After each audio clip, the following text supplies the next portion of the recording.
दीपावली दीपों का उत्सव। दीपावली प्रतिवर्ष मनाया जाने वाला एक पौराणिक सनातन उत्सव है।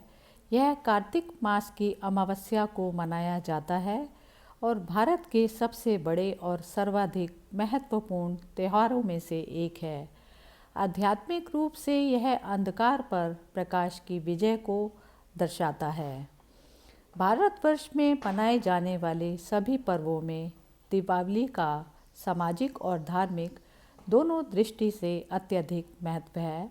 इसे दीपो उत्सव भी कहते हैं। तमसो माँ ज्योतिर्गमया अर्थात हे भगवान, मुझे अंधकार से प्रकाश की ओर ले जाइए, यह उपनिषदों की आज्ञा है। इसे सिख, बौद्ध और जैन धर्म के लोग भी मनाते हैं। जैन धर्म के लोग इसे महावीर के मोक्ष के दिवस के रूप में मनाते हैं। सिख समुदाय इसे बंदी छोड़ दिवस के रूप में मनाता है। माना जाता है कि दिवाली के दिन अयोध्या के राजा राम अपने 14 वर्ष के वनवास के पश्चात लौटे थे। अयोध्या वासियों का हृदय अपने परम प्रिय राजा के आगमन से प्रफुल्लित हो उठा। श्री राम के स्वागत में अयोध्या वासियों ने घी के दीपक जलाए।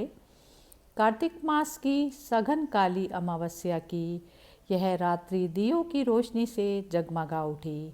तब से आज तक भारतीय प्रतिवर्ष यह प्रकाश पर्व हर्ष एवं उल्लास से मनाते हैं। भारतीयों का यह विश्वास है कि सत्य की सदा जीत होती है और असत्य का नाश होता है। दीपावली यही चरितार्थ करती है। अस्तो माँ सद्गमया तमसो माँ ज्योतिर्गमया। दीपावली स्वच्छता एवं प्रकाश का पर्व है। कई सप्ताह पूर्व ही दीपावली की तैयारियां आरंभ हो जाती हैं। लोग अपने घरों, दुकानों आदि की सफाई का कार्य आरंभ कर देते हैं। घरों में मरम्मत, रंग रोगन, सफ़ेदी आदि का कार्य होने लगता है। लोग दुकानों को भी स्वच्छ कर सजाते हैं। बाज़ारों में गलियों को और भी स्वर्णिम झंडियों से सजाया जाता है। दीपावली से पहले ही घर, मोहल्ले, बाज़ार सब स्वच्छ और सजे दिखाई देते हैं। दीपावली के दिन Nepal, Bharat, Sri Lanka, Myanmar, Mauritius, Guyana, Trinidad सभी जगह यहाँ पर विशेष रूप से दिवाली मनाया जाता है। दीपावली शब्द की उत्पत्ति संस्कृत के दो शब्दों दीप अर्थात दिया और आवली अर्थात लाइन या श्रृंखला के मिश्रण से हुई है। कुछ लोग दीपावली तो कुछ दीपावली, वही कुछ लोग दिवाली तो कुछ लोग दीवाली का प्रयोग करते हैं। स्थानिक प्रयोग दिवाली है और दीपाली भी। इसके उत्सव में घरों के द्वारों, घरों व मंदिरों पर लाखों प्रकाशकों को प्रज्वलित किया जाता है, जिसे दिवाली कहा जाता है। उसे अन्य भाषाओं में अलग अलग नामों से पुकारा जाता है। भारत में प्राचीन काल से दीपावली को विक्रम संवत के कार्तिक माह में गर्मी की फसल के बाद के एक त्यौहार के रूप में दर्शाया गया। पद्म पुराण और स्कंद पुराण में दीपावली का उल्लेख मिलता है। माना जाता है कि ये ग्रंथ पहली सहस्त्राब्दी में दूसरे भाग में किन्हीं केंद्रीय पाठ को विस्तृत कर लिखे गए थे। दीपक को स्कंद पुराण में सूर्य के हिस्सों का प्रतिनिधित्व करने वाला माना गया है। सूर्य जो जीवन के लिए प्रकाश और ऊर्जा का लौकिक दाता है, जो हिंदू कैलेंडर अनुसार कार्तिक माह में अपनी स्थिति बदलता है। कुछ क्षेत्रों में हिंदू दिवाली को यम और नचिकेता की कथा के साथ भी जोड़ते हैं। नचिकेता की कथा जो सही बनाम गलत, ज्ञान बनाम अनाम, अज्ञान, सच्चा धन बनाम क्षणिक धन आदि के बारे में बताती है। पहली सहस्त्राब्दी ईसा पूर्व उपनिषद में लिखित है। दीपावली का इतिहास रामायण से भी जुड़ा हुआ है। ऐसा माना जाता है कि श्री रामचंद्र ने माता सीता को रावण की कैद से छुड़ाया तथा उनकी अग्नि परीक्षा के उपरांत 14 वर्ष का वनवास व्यतीत कर अयोध्या वापस लौटे। अयोध्या वासियों ने श्री रामचंद्र जी माता सीता और अनुज लक्ष्मण के स्वागत हेतु संपूर्ण अयोध्या को दीप जलाकर रोशन किया। तभी से दीपावली अर्थात दीपों का त्यौहार मनाया जाता है। लेकिन आपको यह जानकर भी बहुत हैरानी होगी कि अयोध्या में केवल 2 वर्ष की ही दिवाली मनाई गई थी। 7वीं शताब्दी के संस्कृत नाटक नागनंद में राजा हर्ष ने इसे दीप प्रतिपादोत्सव कहा है, जिसमें दिए जलाए जाते थे और नव वर वधू को उपहार दिए जाते थे। 9वीं शताब्दी में राजशेखर ने काव्य मीमांसा में इसे दीपमालिका कहा है, जिसमें घरों की पुताई की जाती थी। तेल के दियों से रात में घरों, सड़कों और बाज़ारों को सजाया जाता था। दीपावली नेपाल और भारत में सबसे सुखद छुट्टियों में से एक है। लोग अपने घरों को साफ करके उन्हें उत्सव के लिए सजाते हैं। दीपावली नेपाल और भारत में सबसे बड़े शॉपिंग सीजन में से एक है। इस दौरान लोग कारें और सोने के गहने आदि महंगी वस्तुएं तथा स्वयं और अपने परिवारों के लिए कपड़े, उपहार, उपकरण, रसोई के बर्तन आदि खरीदते हैं। क्षेत्रीय आधार पर प्रथाओं और रीति रिवाजों में बदलाव पाया जाता है। धन और समृद्धि की देवी लक्ष्मी या एक से अधिक देवताओं की पूजा की जाती है। दीपावली की रात को आतिशबाजी आसमान को रोशन कर देती है। परिवार के सदस्य और आमंत्रित मित्रगण भोजन और मिठाइयों के साथ रात को दीपावली मनाते हैं। दीपावली का आध्यात्मिक महत्व है। दीपावली को विभिन्न ऐतिहासिक घटनाओं, कहानियों के आधार पर हिंदू, जैन और सिखों द्वारा इस प्रकार मनाया जाता है कि सब बुराई पर अच्छाई और अंधकार पर प्रकाश, अज्ञान पर ज्ञान और निराशा पर आशा की विजय दर्शाते हैं। हिंदुओं के योग, वेदांत और सांख्य दर्शन में यह विश्वास है कि इस भौतिक शरीर और मन से परे वहाँ कुछ है जो शुद्ध, अनंत और शाश्वत है, जिसे आत्मा कहा जाता है। दीपावली आध्यात्मिक अंधकार पर आंतरिक प्रकाश, अज्ञान पर ज्ञान, असत्य पर सत्य और बुराई पर अच्छाई का उत्सव है। दीपावली का धार्मिक महत्व हिंदू दर्शन, क्षेत्रीय मिथकों की किंवदंती और मान्यताओं पर निर्भर करता है। प्राचीन हिंदू ग्रंथ रामायण में बताया जाता है कि कई लोग दीपावली को 14 साल के वनवास के पश्चात राम व पत्नी सीता और उनके भाई लक्ष्मण की वापसी के सम्मान के रूप में मानते हैं। प्राचीन हिंदू महाकाव्य महाभारत के अनुसार कुछ दिवाली को 12 वर्षों के वनवास व्यय 1 वर्ष के अज्ञातवास के बाद पांडवों की वापसी के प्रतीक के रूप में मानते हैं। कई हिंदू दीपावली को भगवान विष्णु की पत्नी तथा उत्सव, धन और समृद्धि की देवी लक्ष्मी से जुड़ा हुआ मानते हैं। दीपावली का 5 दिवसीय महोत्सव देवताओं और राक्षसों द्वारा दूध के लौकिक सागर मंथन से पैदा हुई लक्ष्मी के जन्म दिवस से शुरू होता है। दीपावली की रात वह दिन है जब लक्ष्मी ने अपने पति के रूप में विष्णु को चुना और फिर उनसे शादी की। लक्ष्मी के साथ साथ भक्त बाधाओं को दूर करने के साथ प्रतीक गणेश, संगीत साहित्य की प्रतीक सरस्वती और धन प्रबंधक कुबेर को प्रसाद अर्पित करते हैं। कुछ दीपावली को विष्णु की वैकुंठ में वापसी के दिन में मानते हैं। मान्यता यह है कि इस दिन लक्ष्मी प्रसन्न रहती हैं और जो लोग उस दिन उनकी पूजा करते हैं वे आगे के वर्ष के दौरान मानसिक, शारीरिक दुखों से दूर सुखी रहते हैं। भारत के पूर्वी क्षेत्र, उड़ीसा और पश्चिम बंगाल में हिंदू लक्ष्मी की जगह काली की पूजा करते हैं और इस त्यौहार को काली पूजा कहते हैं। मथुरा और उत्तर मध्य क्षेत्रों में इसे भगवान कृष्ण से जुड़ा माना जाता है। अन्य क्षेत्रों में गोवर्धन पूजा की दावत में श्री कृष्ण के लिए 56 या 108 विभिन्न व्यंजनों का भोग लगाया जाता है और साझे रूप से स्थानीय समुदाय द्वारा मनाया जाता है। दीप जलाने की प्रथा के पीछे अलग अलग कारण या कहानियाँ हैं। राम भक्तों के अनुसार दीपावली वाले दिन अयोध्या के राजा राम लंका के अत्याचारी राजा रावण का वध करके अयोध्या लौटे थे। उनके लौटने की खुशी में आज भी लोग यह पर्व मनाते हैं। श्री कृष्ण भक्ति धारा के लोगों का मत है कि इस दिन भगवान श्री कृष्ण ने अत्याचारी राजा नरकासुर का वध किया। इस नृशंस राक्षस के वध से जनता में अपार हर्ष फैल गया और प्रसन्नता से भरे लोगों ने घी के दिए जलाए।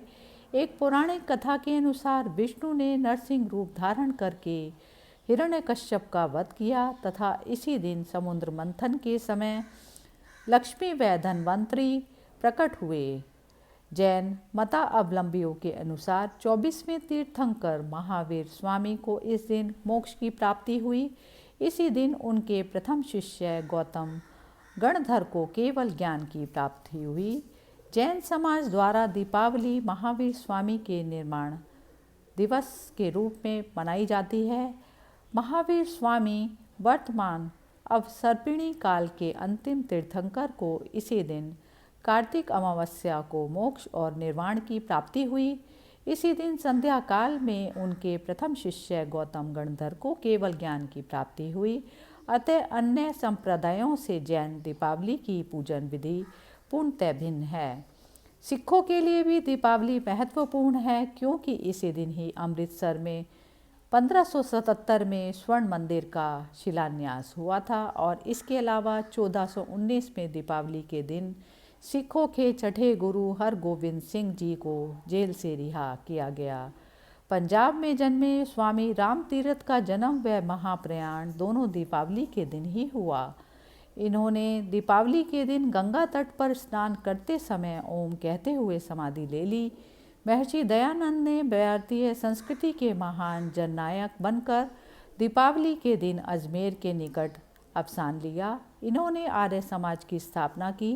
दीन इलाही के प्रवर्तक मुगल सम्राट अकबर के शासनकाल में दौलत खाने के सामने 40 गज ऊंचे बांस पर एक बड़ा आकाशदीप दीपावली के दिन लटकाया जाता था। बादशाह जहांगीर भी दीपावली धूमधाम से मनाए जाते थे। मुगल वंश के अंतिम सम्राट बहादुर शाह जफर दीपावली को त्यौहार के रूप में मनाते थे और इस अवसर पर आयोजित कार्यक्रमों में वे भाग लेते थे। शाह आलम द्वितीय के समय में समूचे शाही महल को दीपों से सजाया जाता था एवं लाल किले में आयोजित कार्यक्रमों में हिंदू मुसलमान दोनों भाग लेते थे। दीपावली के त्यौहार का भारत में एक आर्थिक महत्व भी बहुत ज़्यादा है। उपभोक्ता खरीद और आर्थिक गतिविधियों के संदर्भ में दीपावली पश्चिम में क्रिसमस के बराबर है। यह पर्व नए कपड़े, घर के सामान, उपहार, सोने एवं अन्य खरीदारी का समय होता है।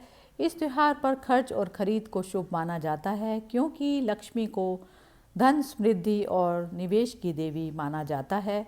दिवाली भारत में सोने और गहने की खरीद का सबसे बड़ा उत्सव है। मिठाई, कैंडी और आतिशबाजी की खरीद पर इस चरम सीमा पर रहती है। प्रत्येक वर्ष दिवाली के दौरान 5000 करोड़ रुपए के पटाखों आदि की खपत होती है। और भी संसार के अन्य भागों में दीपावली को विशेष रूप से हिंदू, जैन और सिख समुदाय के साथ विशेष रूप से दुनिया भर में मनाया जाता है। Sri Lanka, Pakistan, Malaysia, Singapore, Indonesia, Australia, New Zealand, America, Britain, संयुक्त राज्य अमेरिका, त्रिनिदाद और टोबैगो, नीदरलैंड, अफ्रीका। भारतीय संस्कृति की समझ और भारतीय मूल के लोगों के वैश्विक प्रयास के कारण दीपावली मनाने वाले देशों की संख्या धीरे धीरे बढ़ती जा रही है। कुछ देशों में तो यह भारतीय प्रवासियों द्वारा मुख्य रूप से मनाया जाता है।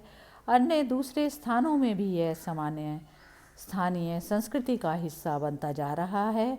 इन देशों में अधिकांशतः दीपावली को कुछ मामूली बदलाव के साथ इस लेख में वर्णित रूप से उसी तर्ज पर मनाया जाता है, पर कुछ महत्वपूर्ण विविधताएं उल्लेख के लायक हैं। दीपावली को तिहार या स्वंती के रूप में माना जाता है। यह भारत में दीपावली के साथ ही 5 दिन की अवधि तक मनाया जाता है, परंतु परंपराओं में भारत से भिन्नता पाई जाती है। पहले दिन काग तिहार पर कोए को परमात्मा का दूत होने की मान्यता के कारण प्रसाद दिया जाता है। दूसरे दिन कुकुर तिहार पर कुत्तों को अपनी ईमानदारी के लिए भोजन दिया जाता है और काक और कुकुर तिहार के बाद गाय तिहार और गोरू तिहार गाय और बैल को सजाया जाता है। तीसरे दिन लक्ष्मी की पूजा की जाती है। इस नेपाल संपत अनुसार यह साल का आखिरी दिन है। इस दिन व्यापारी अपने सारे खातों को साफ करके उन्हें समाप्त कर देते हैं। लक्ष्मी पूजा से पहले मकान साफ किया जाता है और सजाया जाता है। तेल के दियों को दरवाज़ों और खिड़कियों के पास जलाया जाता है। चौथे दिन को नए वर्ष के रूप में मनाया जाता है। सांस्कृतिक जुलूस और अन्य समारोहों में भी इसको मनाया जाता है। पाँचवें और अंतिम दिन भाई टीका कहा जाता है। भाई बहनों से मिलते हैं, एक दूसरे को माला पहनाने और भलाई करने की प्रार्थना की कामना की जाती है। भाई अपनी बहनों को उपहार देते हैं और बहनें उन्हें भोजन करवाती हैं। दीपावली मलेशिया में एक संघीय सार्वजनिक अवकाश है। यहाँ भी यह काफ़ी हद तक भारतीय उपमहाद्वीप की परंपराओं के साथ ही मनाया जाता है। सिंगापुर में दिवाली का एक राजपत्रित सार्वजनिक अवकाश है। अल्पसंख्यक भारतीय समुदाय तमिल द्वारा इसे मुख्य रूप से मनाते हैं। श्रीलंका में यह त्यौहार इस द्वीप में एक सार्वजनिक अवकाश के रूप में तमिल समुदाय द्वारा ही मनाया जाता है। इस दिन पर लोग द्वारा सामान्यतः सुबह के समय तेल से स्नान करा जाता है, नए कपड़े पहने जाते हैं, उपहार दिए जाते हैं। ऑस्ट्रेलिया या मेलबर्न में दीपावली को भारतीय मूल के लोगों और स्थानीय लोगों के बीच सार्वजनिक रूप से मनाया जाता है। पिछले वर्ष 56,000 से अधिक लोगों ने समारोह के अंतिम दिन तक इस दिवाली का त्यौहार मनाया और संयुक्त राज्य अमेरिका में भी इस त्यौहार को बहुत ही धूमधाम से मनाया जाता है। न्यूजीलैंड, फिजी में भी दीपावली का त्यौहार बहुत ही धूमधाम से मनाया जाता है। दीपावली के दिन भारत में विभिन्न स्थानों पर मेले लगते हैं। दीपावली एक दिन का पर्व नहीं अपितु पर्वों का समूह है। दशहरे के पश्चात ही दिवाली की तैयारियां आरंभ हो जाती हैं। लोग नए नए तरीके से इस दिवाली को मनाते हैं। अंधकार पर प्रकाश की विजय का यह पर्व समाज में उल्लास, भाईचारे व प्रेम का संदेश फैलाता है। यह पर्व सामूहिक एवं व्यक्तिगत दोनों तरह से मनाए जाने वाला ऐसा विशिष्ट पर्व है जो धार्मिक, सांस्कृतिक और सामाजिक विशिष्टता रखता है। हर प्रांत या क्षेत्र में दीपावली मनाने के कारण इनके तरीके अलग अलग हैं। लोगों में दिवाली की बहुत उमंग होती है। लोग अपने घरों का कोना कोना साफ करते हैं, नए कपड़े पहनते हैं। सबसे पहले चौकी पर लाल कपड़ा बिछाए लाल कपड़े के बीच में गणेश जी और लक्ष्मी जी की मूर्तियां रखते हैं और इस प्रकार से पूजा पाठ, आतिशबाजियां और दिवाली का त्यौहार बहुत ही उत्साह और आनंद से मनाया जाता है। मेरी यही कामना है कि दिवाली का पर्व सबके लिए अस्तो माँ सद्गमया, तमसो माँ ज्योतिर्गमया, मृत्युर्मा अमृतम गमया। ओम शांति शांति शांति। असत्य से सत्य की ओर बढ़ें, अंधकार से प्रकाश की ओर और मृत्यु से अमरता की ओर हम सब जाएं और सब तरफ अमन और शांति हो। मेरा यही संदेश है दिवाली उत्सव पर। Happy Diwali to everyone.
पहली बार भगवान राम का प्रवेश होने जा रहा है, इसलिए बार दोनों हाथों को ऊपर उठा करके भाव और भक्त श्रद्धा के साथ बोलिए रामचंद्र भगवान की जय, श्री लखनलाल की, श्री हनुमान जी महाराज की जय।